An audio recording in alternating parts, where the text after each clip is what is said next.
Ano po nagustuhan niyo sa isa't isa? Sabi ni Ashert. A-shirt ba to? Asher. Ashert? Yon.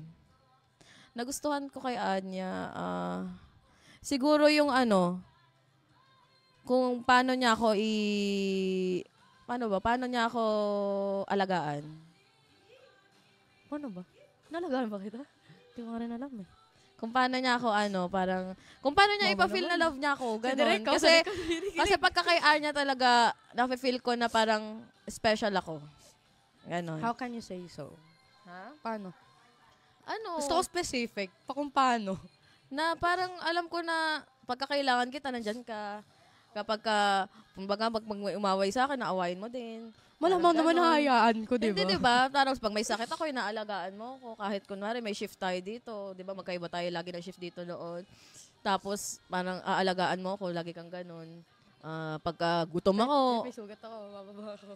Oo. Pagka gutom ako, bibigyan mo ako ng pagkain agad. Kapag gusto ko to, bibilin mo agad. Parang ganun. Totoo. Mga ganun. Parang hindi siya pagkain. Basta pagdating sa akin, hindi siya nagdadalawang isip na gawin. Kahit minsan gino-joke ko lang siya. Mamaya nandiyan na. Like bibiro yabe, gusto ko talaga dito. Oo, mamaya Magugulat nandiyan na sa babe, ang order mo nandun. Tapos sasabihin ko sa kanya, uy, joke lang yun, kabaliw ba? Nakita mo ba yung sa kama mo? Oo. Alam niyo, di ba nag-away kami? Hindi naman away. Like, parang nagkaroon kami ng tampuhan kahapon. Tapos, nag-SB kami. Tapos, Ay, oo nga pala. nag-SB kami. Tapos, nagkatampuhan kami, di ba? Tapos, ganyan-ganyan. Tapos, medyo nalasing ako nun. Tapos, pag gising ko kanina umaga, nakita ko yung kama ko. Meron doon na mga gummies, may Ferrero, may Toblerone. Sabi ko, ano to? Tapos tinanong ko si Shelly, ano to? Ba't ang daming ganito dito? Sabi niya sa akin. Tapos, sabi niya sa akin, ano daw? Panuyo yan ni Anya kasi di ba nagano kayo nung nandoon kami sa may court. Gumagano siya sa akin. Sabi ko, may kailangan pa bumili ng Nanay. Hindi, actually.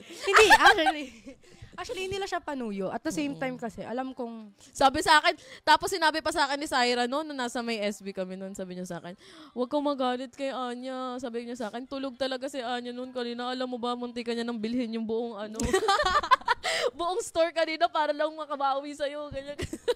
Tawa-tawa ko, sabi ko, okay na kami. Hindi lang actually, pambawi yun. Or like, panuyo. Alam ko kasi yung, red days niya, guys. So, every time nagkaroon siya ng red days, mostly nagka-crave siya sa mga gummies or chocolates, ganun. So, kaya bininilahan ko na lang ng Ferrero kasi pumunta ako ng market place nung kahapon. Habang nagbabasketball sila.